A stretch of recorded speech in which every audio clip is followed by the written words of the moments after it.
మరో జన్మంటూ ఉంటే కూడా నేను అర్ధనారీశ్వరిగానే పుట్టాలనుకుంటున్నాను. ఎందుకంటే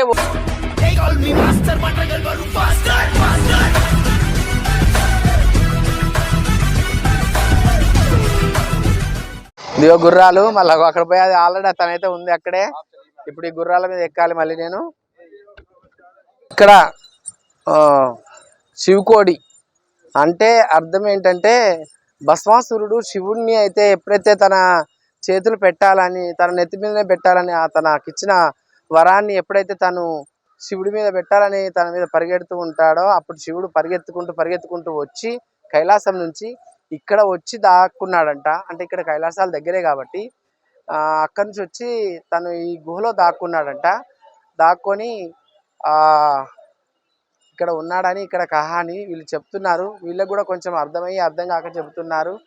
కానీ నిజంగా కూడా ఆ శివయ్య ఎక్కడ లేడు అనేది అంతటా ఉన్నాడు. తను శివుడు అనేది అంత లోకమంతా ఉన్నాడు కాబట్టి, ఈ పృథ్వీ మొత్తం ఉన్నాడు కాబట్టి అన్నీ చూడాలి. నాకంటే శివయ్య అంటే నాకు చాలా ఇష్టం కాబట్టి నేను అన్ని చోట్ల వెళ్తున్నాను, అన్ని చోట్ల తిరుగుతున్నాను. ఇక్కడ ఏ ప్రాంతమైన గుర్రాలు పాలకి అంటే 4 మనుషులు మోసుకెళ్తారు, ఇవే ఎక్కువగా ఉన్నాయి. ఇక్కడ నీళ్లు చూడండి, చాలా ప్రశాంతంగా, గంగా ఎంత పవిత్రంగా ఉందో, నిజంగా చాలా చక్కగా ఉంది. ఆడికి వెళ్ళి ఇప్పుడైతే ఇంత వేడి ఉంది ఇక్కడ ఇప్పుడైతే ప్రజెంట్. అందులోకి వెళ్ళి స్నానం చేయాలనిపిస్తుంది నాకైతే. చాలా హ్యాపీగా ఉంది. ఎక్కడ సార్ మీది? ఎక్కడ?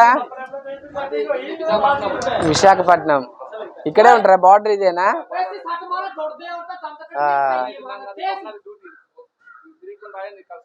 చూడండి ఇక్కడ మన మిలిటరీ వాళ్ళు విజయనగరం నుంచి ఇక్కడ సార్ డ్యూటీ చేస్తున్నారు మన దేశ రక్షణ కోసం.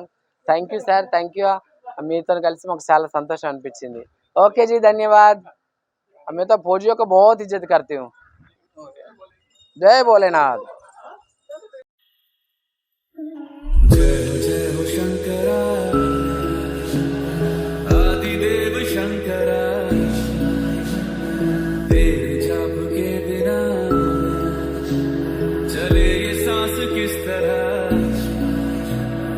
मेरा कर्म तू ही जान, क्या बुरा है क्या भला,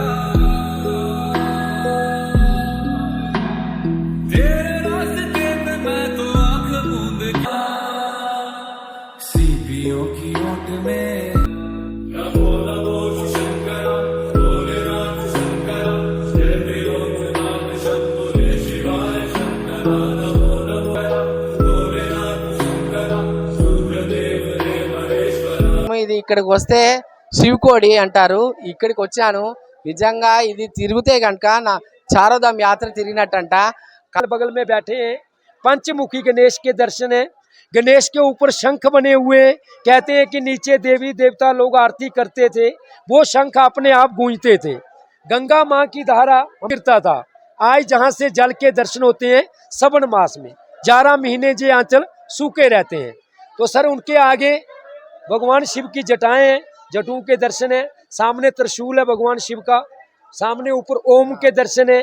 शीश नाग है, सुदर्शन चक्र है गोल्ड रोड बना हुआ।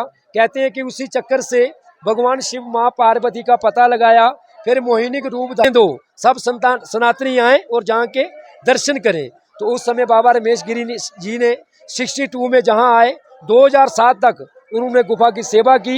2007 में गुरु जी ने समाधि ले ली। ये गुफा स्नान बोर्ड के अंडर होगी। ये उस समय के दर्शन है। बोलो शंकर भगवान की जय। बिट्टू पंडित नाम है सर मेरा जी। हम गाइड का काम करते हैं जहाँ जी। दर्शन करने से चारों धाम की कहते हैं कि गणेश भगवान ने अपनी माता पिता के साथ 4 धाम की यात्रा की, सबसे ऊंचा स्थान प्राप्त किया। आज उनके चरणों के अंदर 33 कोटि देवता लोगों के दर्शन मिलते हैं। ये उस समय के दर्शन है। भैया क्या कर रहे हो? ठीक है दीदी, यही दर्शन है भगवान के। थोड़ा इधर आ जाना। बाकी और कुछ पूछना आपने? नहीं, हम तो यही पूछ रहे हैं, इतना दूर तक भगवान इसलिए जी। तो उस समय दीदी कहते हैं कि भगवान ने छुपे इसी धाम में आके, हमारे खेतों के अंदर इसका प्रमाण मिलता है। जो जलता हुआ पत्थर भस्मासुर के ऊपर फेंका उन्होंने, तो जहाँ से भगवान उड़े तो पूरी धरती दिस गई। आज भी वहाँ गड्ढा बड़ा हुआ है, वो गड्ढा कभी भरता नहीं है। बाबा आपको हर साल इस धाम में बुलाए, मनोकामना पूरी हो और लोगों को बुलाओ। जहाँ के दर्शन करो एक बार। हमारे मोदी साहब तक भी इसकी बात जाना चाहिए कि बहुत अच्छा धाम है, एक बार आओ जहाँ जहाँ के दर्शन करो। चले गए ना हमने उस अंदर से जाते समय, तो पता नहीं भगवान है, ये अद्भुत भगवान का माया रूप ही आ गया, हम तो अद्भुत देख ले माया समझ गया, तो भगवान का दर्शन हो गया हम समझे। प्रत्यक्ष जय प्रभु का धन्यवाद, आपको भी बहुत धन्यवाद, థ్యాంక్ యూ जी। हर हर महादेव। జై భోలేనాథ్। ఇక్కడ ఇదంతా చూడండి, ఆ గుహలో నుంచి మేమైతే ఇందులో గుహలో నుంచి అయితే వెళ్ళాము. ఇక్కడ లైన్ చూపించండి, ఈ లైన్ లో నుంచి అయితే లోపలికి వెళ్ళాము. ఆ గుహ లోపల చాలా అంటే చిన్న చిన్న సందులలో ఎంత లావైన వాళ్ళైనా మన మనసు అనేది సాఫ్ గా ఉంటే, నియత్ సాఫ్ గా ఉంటే అందులో నుంచి ఈగుతాం అన్నట్టుగా చిన్న అంటే చిన్న చిన్న సందులో నుంచి కూడా మనం ఈగలేము మన ఇళ్ళలాగైతే. ఇలాంటి గుహలో నుంచి అయితే ఇందులో ఈగాము. ఆ బాబా దర్శనం అంతా చేసుకున్నాం. ఇప్పటిదాకా పండిత్ చెప్పినట్టుగా ఇప్పటిదాకా పండిత్ జీ చెప్పినట్టుగా ఈ దర్శనం అయితే నిజంగా మా జన్మ అయితే ధన్యమైపోయింది. నాకైతే కళ్ళల్లో నీళ్ళు వచ్చాయి. ఎవరో శిల్పులు చెక్కిన రూపాలు అయితే ఇక్కడ లేవు. ఎందుకంటే శివుడు, ఆ భస్మాసురుడు, అయ్యగారు ఇప్పటిదాకా పండిత్ చెప్పింది ఏంటంటే, ఆ భస్మాసురుడిని తల మీద చేయి పెడతాడనే ఉద్దేశంతో ఆయన ఇచ్చిన వరం ఆయనకే శాపంగా మారినప్పుడు ఆ శివుడు వచ్చి ఇక్కడ దాక్కున్నప్పుడు ఆ టైంలో ఆ శివయ్య ఇక్కడికి వచ్చి ఉన్నాడు కాబట్టి ఆయనను వెతుక్కుంటూ అంతా శివపార్వతులు. ఎందుకంటే నిజంగా కూడా నేను మరో జన్మ ఎత్తేది ఉంటే కనుక కూడా నేను ఇదే కోరుకుంటున్నాను. ఈ యాత్ర చూశాను, మరో జన్మ అంటూ ఉంటే కూడా నేను అర్ధనారీశ్వరిగానే పుట్టాలనుకుంటున్నాను.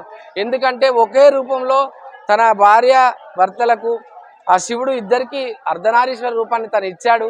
అలాంటి రూపమే మాది కాబట్టి నాకైతే నా జన్మ ధన్యమైంది అనుకుంటున్నాను. మీలాంటి వాళ్ళు ఎవరైనా కానీ ఇక్కడికి కనుక వస్తే కనుక తప్పకుండా ఆ శివుడి అనుగ్రహం మీ అందరికి కూడా ఉండాలని, నాకు కనుక అవకాశం ఉండేది ఉంటే ఆ గుహలో కనుక తీసే అవకాశం ఉంటే కనుక నేను చూపించేదాన్ని. ఆ అవకాశం నాకు లేదు. ఇక్కడ నుంచి ఇంత పెద్ద కొండలు ఏవైతే ఉన్నాయో మనకు, ఇంత పెద్ద కొండలు గుహల్లో నుంచి ఎక్కడి నుంచో వచ్చాము మేమైతే. నిజంగా ఎంత దూరం నుండి వచ్చాము అంటే, అక్కడి నుంచి గుర్రాల మీద ఎక్కి ఇక్కడ దాకా ఇంత పబ్లిక్ వచ్చి ఆ శివయ్యను, ఆ విఘ్నేశ్వరుడు, అలాగే అర్ధనారీశ్వర రూపంతో ఉన్న ఒకే ఏకశిల మీద ఉన్నారు వాళ్ళు. నిజంగా ఎక్కడ చూడలేం మనం ఆ రూపాన్ని. వాళ్ళ ఆ రూపం ఏకశిల మీద ఉన్నారు. కానీ ఎవరో శిల్పులు అయితే చెక్కిందైతే కాదు. నిజంగా రెండు కన్నులు సరిపోవట్లేదు. ఇగో ఎంత పెద్ద గుహలు ఉన్నాయి చూడండి. అంత పెద్ద గుహల్లో నుంచి వాళ్ళను ఆ భస్మాసురుడిని నుంచి తనని తను కాపాడుకోవడం కోసం వచ్చి ఈ గుహల్లో ఉండిపోయాడు ఆ శివయ్య. ఆ శివయ్యను అలా వచ్చి ఒకటి స్వర్గానికి వెళ్ళే దారి ఉంది, అలాగే ఒకటి అమర్నాథ్ యాత్రకు దారి ఉంది. దేవతలంతా స్వర్గానికి వెళ్ళిపోయారు, ఆ శివుడు పార్వతి మాత్రం అమర్నాథ్ యాత్రకు వెళ్ళిపోయారు. కాబట్టి ఇలాగే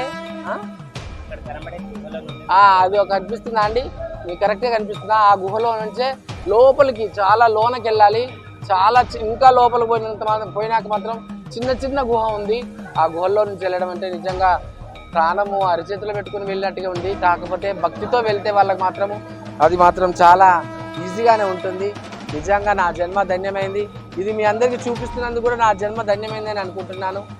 జై బొమ్మం బోలే, జై భోలేనాథ్.